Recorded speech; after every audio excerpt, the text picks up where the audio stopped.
Hi, this is Keith Schneider, CEO of MarketGauge.com, and this is the May 13th, 2012 edition of Market Outlook. Well, it's good to be back after a 2-week hiatus on vacation. Always good to get a fresh perspective on the markets. And we indeed have a completely different scenario than when I left. Obviously, the French elections definitely has a major impact on the global economies, and its implications are certainly rippled through.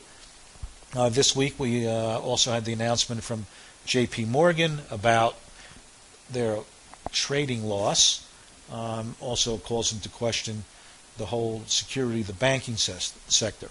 So let's take a look at the S&P and where we might be in the current market cycle and what is potential support and resistance. So let's see. Okay, the spiders here. Let's start off with the daily chart. The daily chart, you can see what's different than when I left about 2 weeks ago is that we had a sort of a nice rally off of this rising 50-day moving average that subsequently failed. The issue now is that we're in a strong warning phase. Why? Is because the slope of that 50-day moving average is turned down. However, overall, what's interesting is that on a weekly basis, let's take a look at the S&Ps, you can see that the 65-week moving average, which is this blue line, was finally penetrated, but still the slope is up, and more importantly, the 200-week moving average is still strongly pointing up in a bull trend overall, with a warning now, the fact that the 65-week has been penetrated. So you can see we've starting to roll over on the daily, putting some pressure on the weekly. The monthly charts well intact. Now there's a big divergence between the U.S. equity markets and most overseas markets or foreign markets, and we'll touch on that in a moment. Let's take a quick look at market internals. You can see from a market internal standpoint, definitely take note that on a short-term basis, we are in a fairly negative reading. Now, this would be not considered oversold until it starts turning up, but you're both on a what I would call short-term basis. Definitely in oversold territory where it can get much worse. On the other hand, if we can hook up and get above our demarcations of these red lines here, which is the oversold reading, then we would be generating a buy signal. But at the moment, on a strong sell signal, still trending down. On an intermediate term basis, not quite there yet. So some of our strongest buy signals or sell signals are when both the intermediate term or the McClellan oscillator, it gets overbought or oversold at the same time. Both the advanced declines and the up-down volume do also. So now let's take a look at VIX. And you can see VIX is trading above its 50-day moving average, so sentiment definitely more favoring the risk off. This would be considered what I would say an intermediate term buy signal in the VIX, right? Which means increasing volatility. On the other hand, on a shorter term basis, we're basically trading inside the normal trading bands. Here, the green and the red are the Bollinger Band, so we're neither overbought nor oversold on a short-term basis. Now let's take a look. We said we're going to cover some markets here. Let's take a look at the gold market. The gold market is quite interesting. Before I left, I had mentioned that we were looking at the potential rolling over the gold market, and that this long-term trend line, which I've been pointing out for quite a while sometime, was finally breached before I left, and basically we now have if certainly we close at the end of the month down under this trend line here, will be the first time since the lows in 2008 on the financial panic. This is the first time the trend line has been breached. On the daily chart here, also to take note, remember we had the death cross and an accelerating downwardly sloping 50-day moving average, meaning rallies should be sold. This week gold really took it pretty hard, dropping from, let's see, almost 162, the 162 level, all the way back down to 153.50. It's equivalent to about a $70 or $65, $70 move to the downside in the yellow metal. So certainly the bears seem in control for the moment. We see some long-term support around the 145 level or so. So that's still a good $8 move to the downside, equivalent to about $80 in the bullion. The other thing to take note is that on the weekly chart we have an important trend line that also coincides again around that 145 level in the following or the upcoming week. Now let's take a little bit of a tour around the world. I'm going to bring up my my main radar here, and we're going to take a look at a couple of other stock indices and compare them to where the S&P is. So just let me move these things around a bit. Okay, so try to remember these points, right? We've got the daily chart here. We're just starting to fail in the broadest U.S. index, the S&P, right? This week we really confirmed the down move and, of course, the acceleration of the 50-day moving average to the downside. These are all important things. So let's take a look and see what's happening in other countries. South Africa. Hold on. Let me get the right...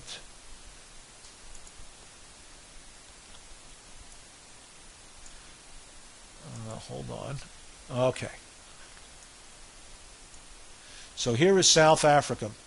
Now, the important thing to remember, and I'm pointing this stock market out because on a relative basis, it's performing pretty close to what the U.S. market is. You can see we're well above the rising 80 monthly moving average. The weekly moving average just sort of lost its positive rating above the 65 week, but we're still in a decent trend and well above the 200 week, and again we're sort of holding this downwardly sloping moving average. So South Africa on a relative basis not doing all that badly. Let's also take a look at China, because this is a leading, a very important market segment, but I just wanted to show the difference in what the charts look like between different countries. So on a monthly basis, you can see we've already broken down. I mean, we only have this index for a short period of time. That's why this moving average sort of cut off right here. But you can see we have enough months now for the 80-month moving average. So China breaking down this month under its longest term trend. We've already broken down under the 200 weekly and certainly trading well under the 65 week moving average here. So China underperforming the overall markets. Now we've also already broken down hard under the 200-day moving average. Point out, in fact, here we are very oversold. So getting a bounce somewhere around the recent lows, either starting here or somewhere around 34, that would be a logical place to see a strong bounce materialize. But nonetheless, China, leading economy, stock market definitely underperforming the U.S. markets. Overall, aside from playing potentially a short-term bounce, this looks like a definite sell-on strength type of scenario, as all of your trends are now breaking down. Let's go to see how Germany is doing. That would be, I believe, EWG.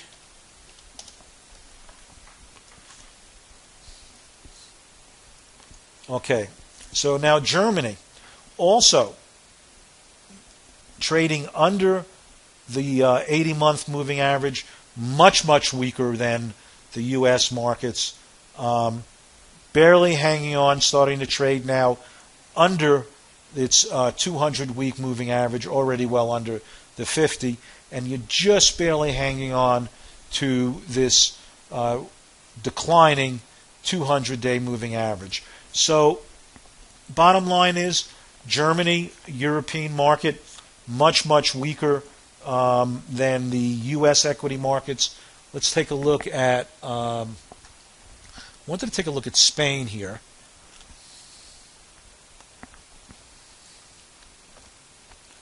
Okay, Spain, you can see falling much further.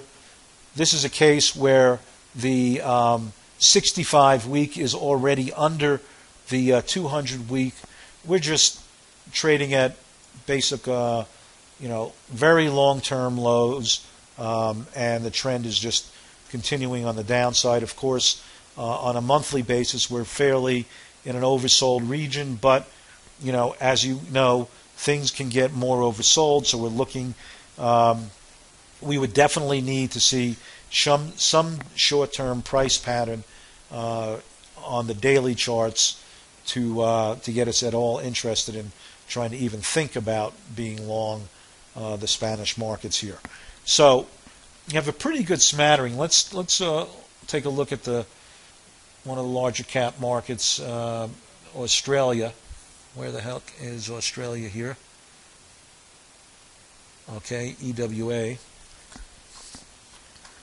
And Australia is struggling to hold on to its longer-term uptrend that was still intact. We're just basically sitting on it. I wouldn't say we've taken it out. It's at an interesting support level right here on the monthly. So long-term trend for the Australian market, I would say, still basically intact. We're still above the 200-week. Again, you can see how effective this 65-week moving average is. We made a couple attempts, intra-week attempts to get through it, but every time we've been closing under it, and this actual close here, and the market's been basically trading under it since the mid part of 2011 in Australia. And you can see we're just hanging on to that 200-day moving average, but it's looking pretty heavy here in the short term. So that's your tour of the market. So the reason why I wanted to show you all the different trends in various places around the world was that you can see that the U.S. market, let's go back to that once again, that the U.S. market is clearly outperforming every other stock market. It's not even close, right? You can see how far the 50-day moving average is still above the 200. You can see that the long-term trends are still long-term, intermediate, still well intact at the moment. So the question is, if everything is really starting to roll over on a worldwide basis, can the U.S.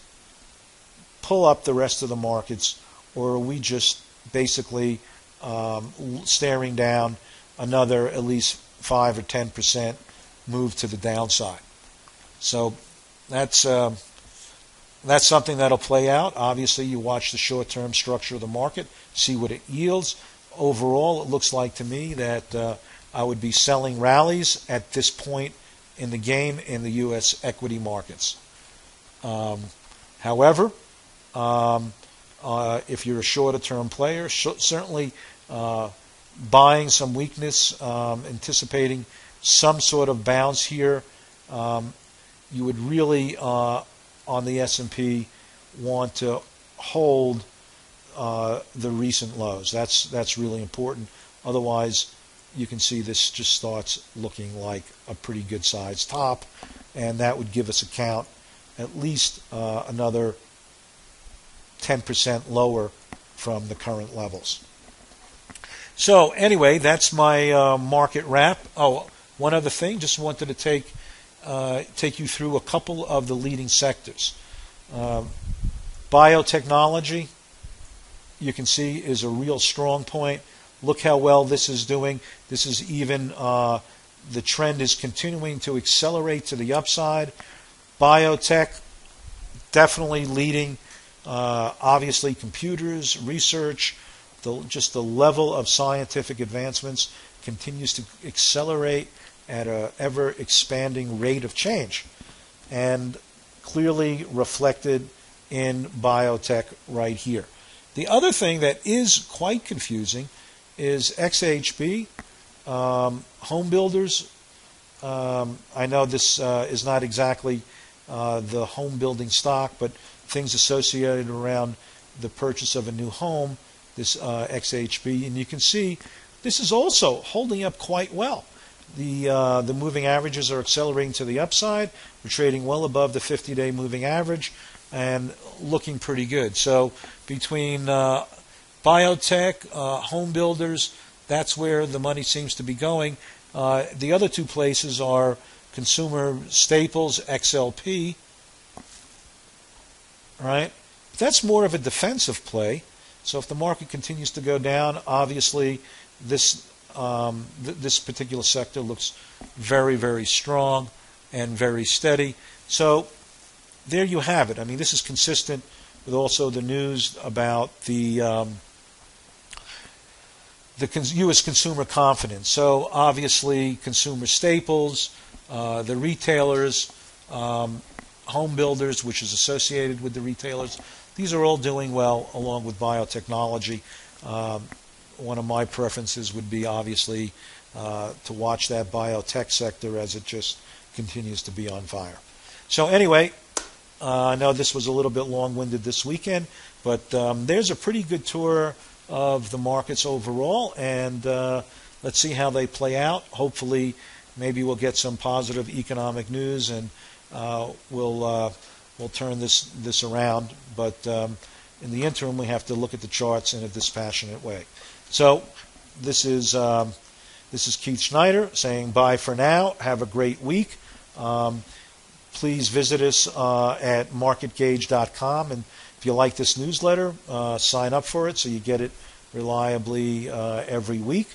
Or you can even take a tour of us on YouTube, where we have these videos posted. Thanks, and bye for now.